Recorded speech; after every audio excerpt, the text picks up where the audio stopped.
on first down. They hand off to Marlin Mack. Huge hole, 50-yard line. He's at the 40, still going near sideline. He's at the 10. He's at the 5, and he will score. Touchdown, Marlin Mack. Touchdown, INDY.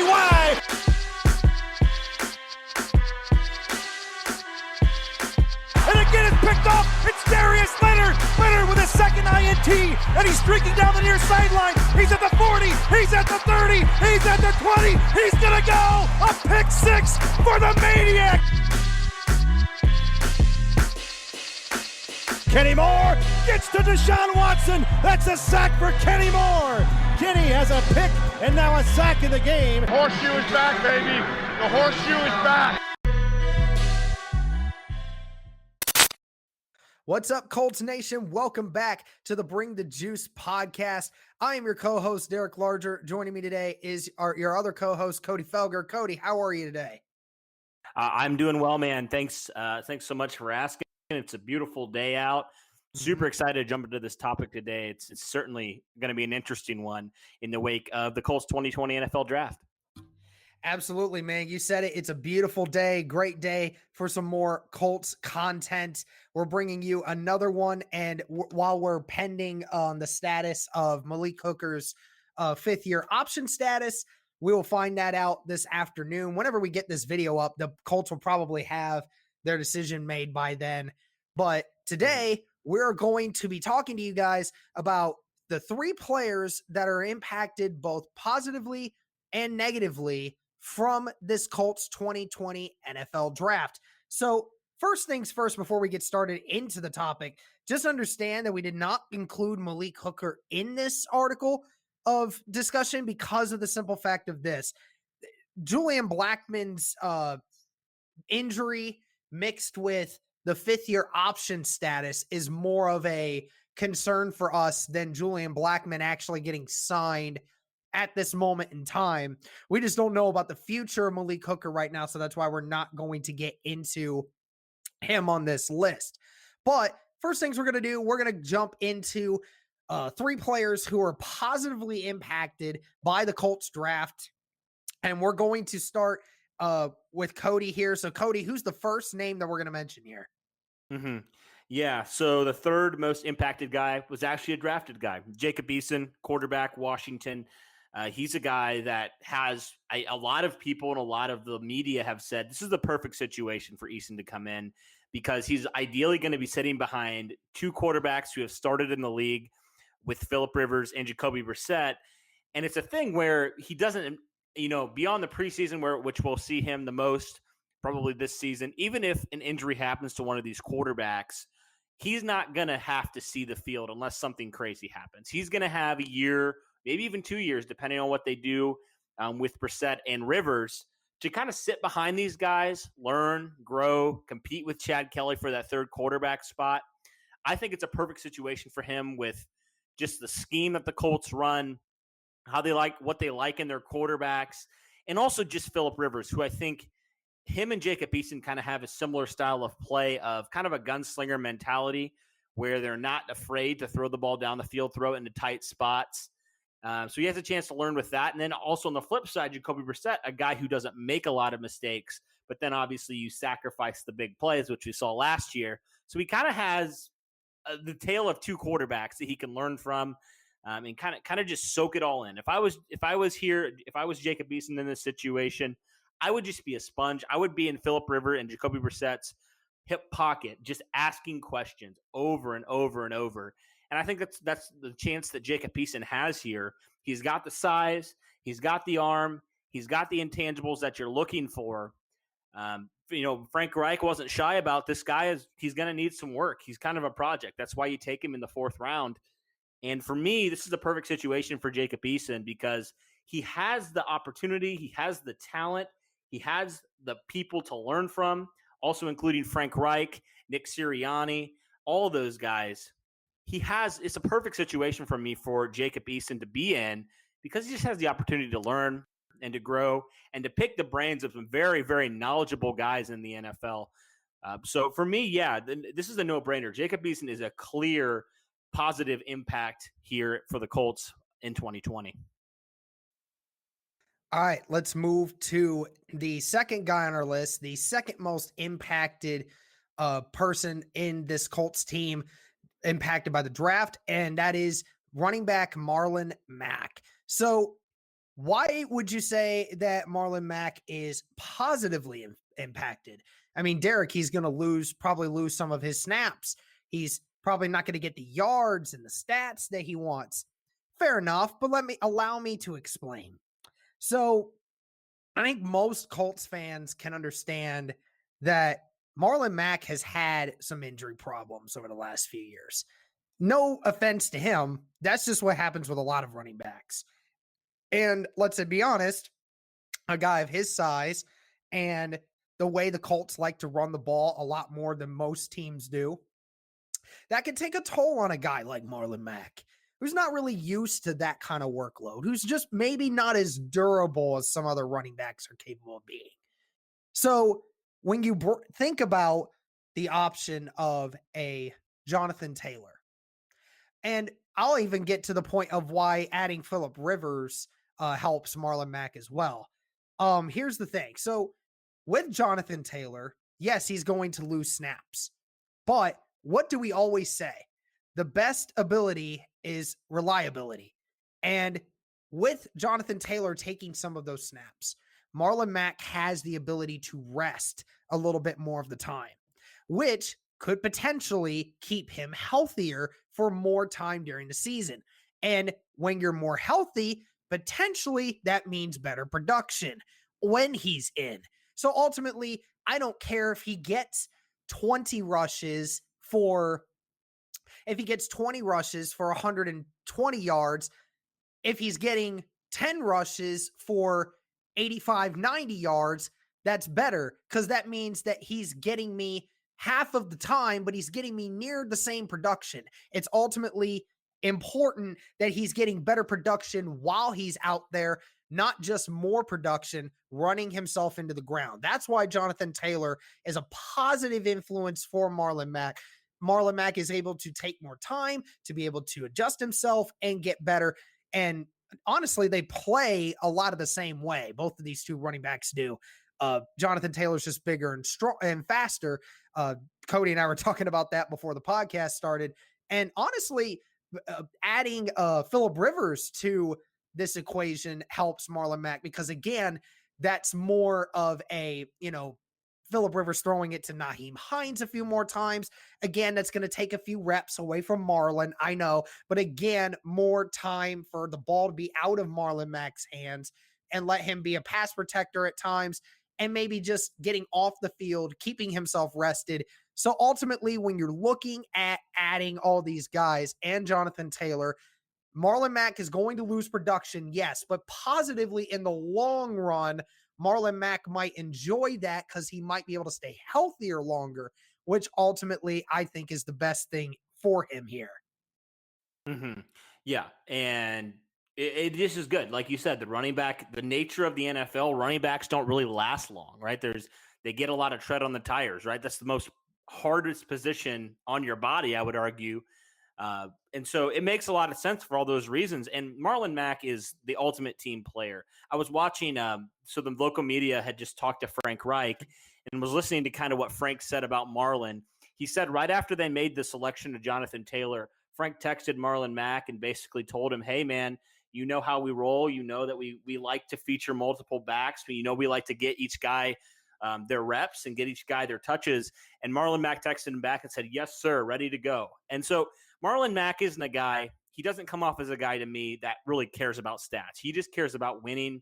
He's a guy that cares about the overall team, and he wants the team to win. And even if that means that he's going to lose some reps because of Jonathan Taylor, I think Marlon Mack is okay with that because you mentioned he's going to be healthier.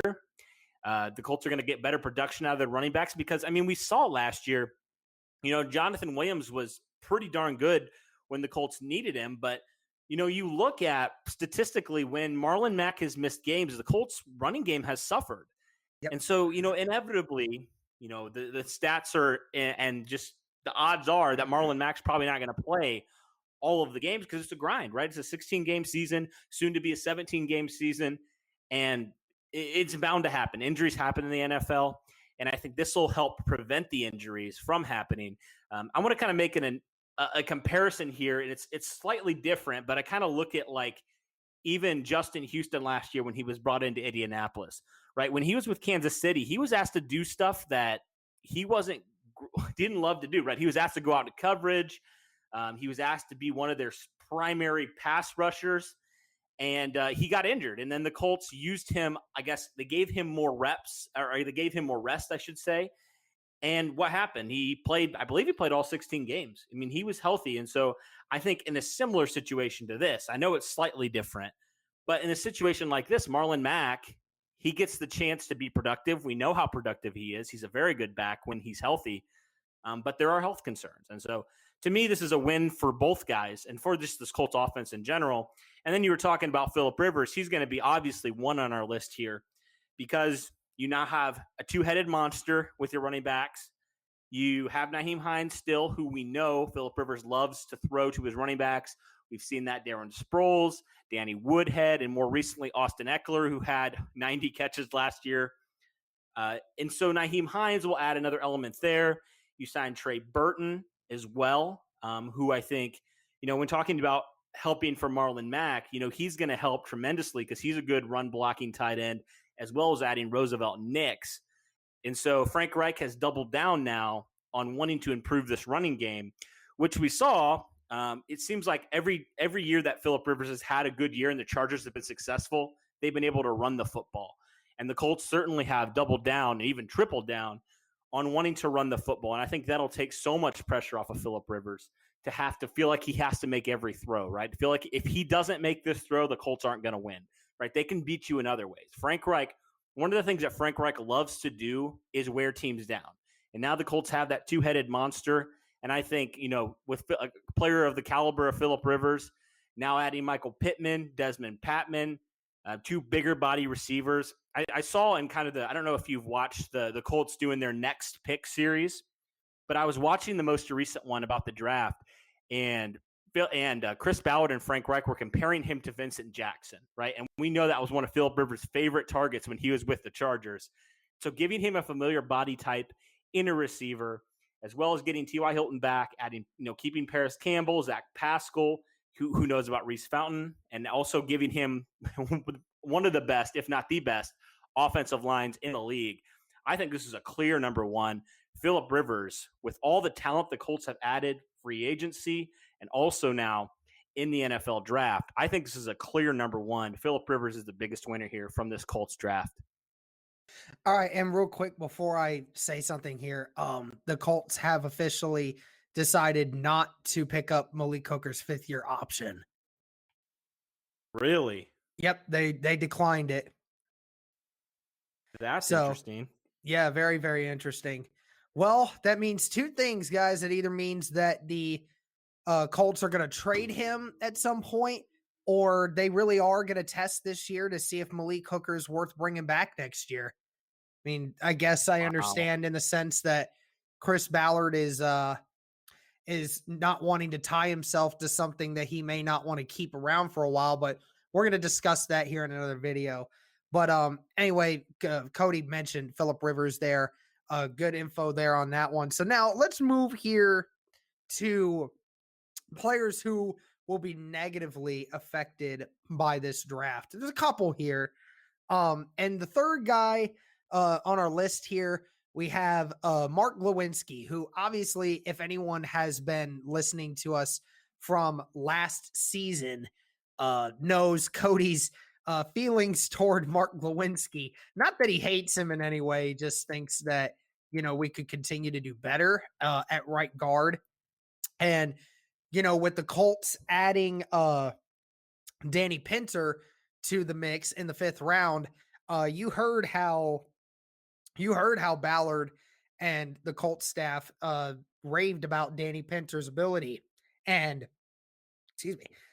being able to move around, be flexible, do things of that nature, potentially being a guard, somebody that can start for that spot at some point. Mark Lewinsky's been regarded as the weakest link on that offensive line. And, it's quite funny given the fact that, Lewinsky's been a above average right guard for most of the time. I mean, it's not like he's been a bad guard. It's just the sense that he is the weakest link on this offensive line, both in penalty sake and on the sense of, being able to hold people off in the middle. So, I think his spot is definitely up for grabs if the Colts are that high on Danny Pinter. So, you have to start wondering, does possibly something change with that right guard position? It probably won't change right away. Probably will be a year or two down the line potentially. But Danny Pinter gets a little bit stronger. I think that the right guard position could potentially change a couple times with Glowinski being yanked out potentially if things continue to happen the way they are. Mm-hmm. Yeah. And moving on to number 2 here, running back Jordan Wilkins. He's the guy that the Colts initially took in that 2018 draft in the 5th round. He's a guy that he hasn't seen the field a ton, but when he has, he's been pretty good. But now with the addition of Jonathan Taylor and Nyheim Hines is ideally going to stay there as a receiving back. So, yeah, I just don't know. Maybe the Colts keep 4 running backs, but for me, if you have to choose a running back that you're going to let go, if you just want to carry 3, it's obviously going to be Jordan Wilkins. He wasn't even seeing the field that much when Marlin Mack was the feature back. And so I just don't know how he's going to see the field or really, get a chance to show what he can do. I mean, I just don't see where he fits on this roster right now. Even with Jonathan Williams, he was a guy that was on the practice squad. I don't even know if he's eligible, Jordan Wilkins, for the practice squad, but I feel like if he was on the practice squad, some team would scoop him up. So for me, I don't see where he fits into this offense. The Colts now have 2 running backs that they're going to rely on with that 1-2 punch. So, yeah, for me, Jordan Wilkins makes number 2 here because he still could be on the roster. I just don't really see where he fits. And he may want a chance to go somewhere else and to compete, maybe for a starting running back position or maybe just a backup position. But, yeah, that's kind of there. My number 2 is Jordan Wilkins. Yep, with the 3-headed monster in Indianapolis, certainly that's an issue for Jordan Wilkins. And the number 1 guy impacted by this draft and this offseason, basically in general, we have is Taekwon Lewis, the defensive tackle. So a couple reasons again why Taekwon Lewis is here, mainly because of the fact that with so much additions added to the defensive line, particularly defensive tackle, this offseason, and because of the addition of Winter in the 6th round later in the draft, it makes sense that, Taekwon might have to move positions. He might have to play defensive end. And of course, he played defensive end mostly at Ohio State. So he definitely has the experience of playing on the outside. He just doesn't have that speed and athleticism that some of these other guys have for that outside edge spot. But again, in order for him to make this roster, that's where his impact is he's having to potentially change positions just to be able to stay on the roster. And with the depth the way it is now and, kind of being backed up against the wall and everything else of that nature, Taekwon Lewis could potentially not be on the roster and be one of the few players that Ballard has drafted over the last 3 years that have just not really performed at where they were drafted at to become. I mean, Taekwon will be the second round pick that Ballard has had over the last 3 years that just hasn't really contributed too much. Obviously the first one being Quincy Wilson. So yeah, Taekwon Lewis here having to potentially change positions, and with his back up against the wall here, Taekwon Lewis for me is taking the number 1 spot here. Yeah. And, he played a little bit of defensive end there in his rookie year. I know he had a really good game against the Dallas Cowboys. I think he had 2 sacks. He was very productive. But this is a guy last year that, the Colts, before the Colts even added any of the guys they added this year, he's a healthy scratch most of the time. And so now you've got to think with DeForest Buckner, with Sheldon Day, now drafting Robert Windsor. unless he's a lot more productive and he practices a lot better at defensive end, I just don't know if he's going to make this roster, honestly. And it's sad because he has the talent. He's shown flashes, but he's a guy that couldn't even get on the field last year when the Colts, their defensive line was arguably their biggest weakness, especially that 3 technique. We talk about how the Colts, we talked about all offseason how the Colts have to upgrade that 3 technique position. I was hoping Taekwon Lewis would take that over and hoping that he would just solidify that need, but he just has not been able to do that. He has been not productive at all. He hasn't been able to get onto the field, hasn't been able to play many snaps. And so, yeah, for me, I think I agree here. He's number 1 for sure because I honestly don't know if he's going to make this final roster just with how crowded this interior defensive line especially is. I think he's going to have to play defensive end if he hopes to make this roster. And even then, maybe Danico Autry plays some defensive end and they don't need Taekwon Lewis. And they're like, well, we can move on. So, yeah, I agree with you there, Derek. But, all right, I think that'll do it for this podcast. We had a hard time kind of coming up with some of these guys, but I would love to hear if you guys have any other guys you think are positively or negatively impacted by the Colts 2020 draft, and make sure to send us a comment down below on your thoughts on that. But for Derek and myself, thank you guys so much for your support of us. We were going to definitely bring in more content. Like we mentioned, the Colts, as we recorded this, decided to decline Malik Hooker's 5th-year option. So right after this video, we're going to record another one. We'll get that one up before this video probably. But, yeah, it's kind of crazy. So be sure to check that one out. But for Derek and myself, thanks, guys, so much, and go Colts.